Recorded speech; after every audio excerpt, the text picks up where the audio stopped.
तो हम तो दुश्मनी निभाते रहे ना, हम तो शुरू से यही कर रहे हैं कि हमने अपने आर्मी को भी सलूट ही किया, ठीक है। उन्होंने बेशक हमारे साथ जो मर्जी किया, लेकिन वट एवर अफसोस की बात तो है, अफसोस की बात है। हम सिर्फ मुंह से मिसाइल लॉन्च करते हैं और वो रियलिटी में मिसाइल लॉन्च करते हैं। तो बात ये कि बात तो हक की करनी चाहिए, बेशक वो मतलब उसकी इकॉनमी अच्छी है और हम लोग मकरूज़ हैं, तो हमारा उनके साथ मुकाबला कतन ये भी हकीकत है जो तस्लीम करनी चाहिए हमें कि हमारा मुकाबला इंडिया से बनता ही नहीं। आप इंडिया की इकॉनमी देख लें और पाकिस्तान की इकॉनमी देख लें।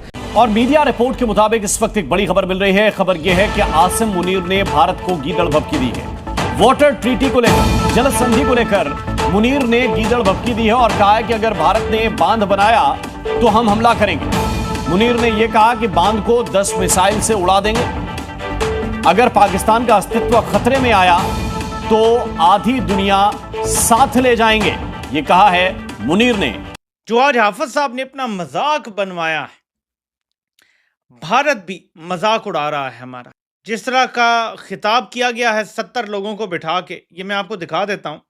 जो कुछ रिपोर्ट हुआ है वो बड़ा परेशान कुन है और मैं पहले ही इस पे बात करना चाहता हूं। अगर आप किसी को राइवल समझते हैं, दुश्मन समझते हैं, तो सबसे पहला दुश्मनी का तकाजा है कि आप अपने आप को उस स्टेज पे रखो जिसमें आप सच में अपने आप को दुश्मन कहला सको। अदरवाइज हम इतने पीछे रह गए हैं कि आज हम ये क्लेम भी नहीं कर सकते कि we are equal opponents, are equal rights. लेकिन जो असल और खतरनाक चीज है जिसको लेके सब परेशान है, वो कहते हैं कि इंडिया की मिसाल किसी ब्रांडेड गाड़ी का नाम लिया और फिर कहा कि एक फरारी है और पाकिस्तान एक डंपर ट्रक है, यानी कूड़े का ट्रक है पाकिस्तान। और अगर इनकी टक्कर हो जाएगी तो नुकसान किसका होगा? पाकिस्तान को बाकायदा फील्ड मार्शल साहब ने अमेरिका में खड़े होकर डंपर ट्रक करार दे दिया है। कुछ भी कह सकते थे, चट्टान कह सकते थे, पहाड़ कह सकते थे, ठीक है, दरख्त कह सकते थे, डंपर ट्रक यानी कूड़े का ट्रक है पाकिस्तान। सेना ने जिस तरह खुलासे किए पाकिस्तान को लेकर, उसके बाद मुनीर बौखला गया है और मुनीर अब बिना सिर पैर की बातें कर रहा है। कहते थे कि बलूचिस्तान एक एसएचओ की मार है, कितने गया तो एसएचओ कि हमारे यहाँ मुल्क के अंदर ये फौज ये काम करती है। फौज का काम कारोबार करना नहीं है, लेकिन हमारे मुल्क के अंदर फौज कारोबार करती है। ये इनका मसला है, पहले दिन से इनका ये मसला है और इसी वजह से पाकिस्तान का ये हाल है जो आपको सामने नजर आ रहा है। आपको पता है ना कि कंपनी का ही एक पुराना सहूलतकार वो पाकिस्तान को गटर करार दिया करता था। तो गटर भी है पाकिस्तान इन्हीं के मुताबिक, और अब इनकी सोच के मुताबिक पाकिस्तान कूड़े का ट्रक भी है। ठीक है जी। तो ये बातें अमेरिका में की जा रही हैं और लोग परेशान है कि यार ये बंदा फील्ड मार्शल है, बातें इसकी सुनो तो कोई अक्ल वाली बात नहीं, कोई ग्रेस वाली बात नहीं, कोई इंटेलेक्चुअल बात नहीं मुंह से निकलती। हो ना, कोई बंदा मुंह से बोलता है, इमरान खान बात कर रहे होते हैं तो यार लोग सुनते हैं मबहूत होके, यार कि क्या बात हो रही है। ये शख्स क्योंकि कोई जिंदगी में कारनामा है नहीं, सवाए फौजी होने की जिंदगी में कोई कारनामा नहीं है, ठीक है, तो कोई पता नहीं है कि बात कैसे करनी है। मेरे ख्याल में कोई किताब भी नहीं पढ़ी होगी जिंदगी में। और मैंने आपको बताया ये सिंदास मुआहदा बहाल नहीं करवा सके, ना करवा सकते हैं।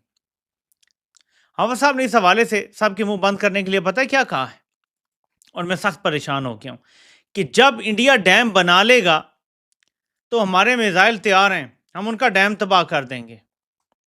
यानी हम सिंदास मुआहदा बहाल नहीं करवा सकते। ना हमारे में तड़ है, ना तप्पड़ है, ना ताकत है, ना जुर्रत है, ना हैसियत है। सिंदास मुआहदा आज भी मुअत्तल है। जंग हम जीते हैं और सिंदास मुआहदा आज भी मुअत्तल है। क्योंकि अगर आप ये देखें, ये नॉर्मल फिनोमिना है कि जो इंसान तरक्की कर रहा होता है ना, वो लड़ाई झगड़े में कभी भी नहीं पड़ता। तो वो अपनी तरक्की को मद्देनजर रखेगा, अपनी कौम को मद्देनजर रखेगा, और जो इंसान वैसे ही डूबा हुआ मरा हुआ है वो इससे भी लड़ेगा, उससे भी लड़ेगा, और वो तो करेगा लड़ाई। और इंडिया इस पोजीशन में अभी नहीं है, ना वो आना चाहता है। वो इवन पाकिस्तान के साथ भी जंग अफोर्ड नहीं करता, किसी के साथ भी अफोर्ड नहीं करता। अमेरिका को भी, पाकिस्तान को भी, किसी को भी अपने खिलाफ नहीं करना चाहता, क्योंकि वो एक तरक्की याफ्ता कौम है और बन रहे हैं और आगे जाके उन्होंने और भी तरक्की करनी है। इसलिए वो जंग को और इन चीज़ों को, मुखालफत को अफोर्ड नहीं करते हैं। मगर आज भी आप देखो, ये लोग अपने फॉरेन डायस्पोरा को ये सपने दिखाते हैं कि आधी दुनिया को डिस्ट्रॉय कर देंगे न्यूक्लियर वॉर में, और साथ ही साथ भारत के डैम्स डिस्ट्रॉय कर देंगे ये 10 मिसाइल्स के साथ। अभी आपने कहा कि हम मिसाइल लॉन्च कर रहे हैं, तो मैं आपसे जरूर ये जानना चाहूंगी कि हम कौन सा मिसाइल लॉन्च कर रहे हैं। हम मिसाइल वो लॉन्च करते हैं जो दुनिया में बंद हो चुके होते हैं उसके बाद हम लॉन्च करते हैं और हमारी अवाम इसी में खुश हो जाती है। यार आपके मिसाइल बंद हो गए, मुझे तो पता ही नहीं था। मेरे मिसाइल चल रहे हैं, मेरी कंट्री के बंद हो गए। मतलब अफसोस की बात है कि इंडिया हमारा दुश्मन मुल्क, जिसे हम कहते हैं कि ये हमारा दुश्मन मुल्क है, हमने उसे दुश्मनी निभाने में कोई कसर नहीं छोड़ी और उसने तरक्की करने में कोई कसर नहीं छोड़ी। बिल्कुल ऐसे ही हम तो दुश्मनी निभाते रहे ना, हम तो शुरू से यही कर रहे हैं कि हमने अपने आर्मी को भी सलूट ही किया, ठीक है। उन्होंने बेशक हमारे साथ जो मर्जी किया, लेकिन वट एवर अफसोस की बात तो है, अफसोस की बात है। हम सिर्फ मुंह से मिसाइल लॉन्च करते हैं और वो रियलिटी में मिसाइल लॉन्च करते हैं। वो हर फील्ड में आगे निकल चुके हैं। आईटी की फील्ड ले लें, इंडस्ट्री ले लें, आपके पास जितनी इम्पोर्ट एक्सपोर्ट उनकी बहुत ज़्यादा, हमसे बहुत ज़्यादा। इवन के इंडिया के बजाय बांग्लादेश हमसे कितना ज़्यादा, उनकी करेंसी हमसे बहुत ज़्यादा। और हम कहाँ, हमारा जो हम बैंक करप्ट की तरफ जा रहे हैं और वो कितनी को तरक्की कर रहा है। जितना हम एक मेट्रो के ऊपर लगाते हैं उतना वो मिसाइल के ऊपर लगा के उतना मेरा से लॉन्च कर लेते हैं। और जितनी हम करप्शन करते जा रहे हैं, तो हमने कुछ भी नहीं सीखा उनसे, कुछ भी नहीं, सिवाय कि दुश्मनी पे दुश्मनी, और सिवाय सिर्फ आपस में एक दूसरे नफरत ही करते, एक दूसरे में नफरत ही हमने की। कहते हैं कि जो रिपोर्ट हुआ है कि अगर हम डूबने लगे तो फिर हम आधी दुनिया को साथ लेके डूबेंगे। ये अमेरिका में खड़े होकर बातें हो रही हैं। पानी के हवाले से ये कहने के बजाय कि सिंतास मुआहदा हम बहाल कराएंगे। भारत ने जंग से भी पहले सिंतास मुआहदा मुअत्तल किया था, ये याद रखें। जंग तो बाद में हुई थी, तो हमने तो जंग में जवाब देना था और सिंतास मुआहदा बहाल कराना था। आफा साहब ने कह दिया तसल्ली से साहब सो जाएं, जब वो डैम बनाएंगे ना हम डैम तबाह कर देंगे। हमें सिंतास मुआहदा बहाल कराने की ना जरूरत है ना हम कोशिश करेंगे। अब डैम बनेगा और पाकिस्तान ने कब तारीख में इंडिया पे मिसाइल मारे हैं? कभी हुआ है ये? हमेशा कोई हमला होता है छोटा मोटा तो तब जाके शुरू होती है बात। और पिछले 2 दफ़ा तो कम से कम ऐसा ही हुआ है कि इंडिया ने हमला किया और हमने को जवाब दिया। तो एक तो ये हो गया कि सूरत हाल ये है कि आधी दुनिया को हम साथ ले जाएंगे।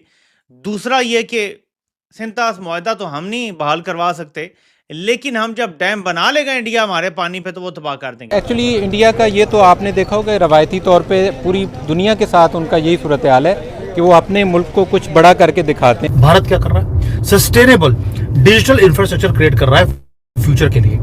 और दूसरा पाकिस्तान वो कर रहा है एक मैसिव गैम्बल जो बैकफायर करेगा इस तरह से कि पाकिस्तान का वजूद भी खत्म हो सकता है फ्यूचर में जाकर। इसको एनालाइज करते हैं डीपली कि इंडिया किस तरह से एक मेजर्ड कैलकुलेटिव क्रिप्टो करेंसी की स्ट्रेटेजी बना रहा है और अपने आप को पोजीशन कर रहा है लॉन्ग टर्म सक्सेस के लिए। तो ये सूरत हाल है मेरे पाकिस्तानी और हम सब के लिए परेशान कुन है कि जो बंदा पाकिस्तान में स्याह सफेद का मालिक बना हुआ है वो न ढंग से कोई बात कर सकता है।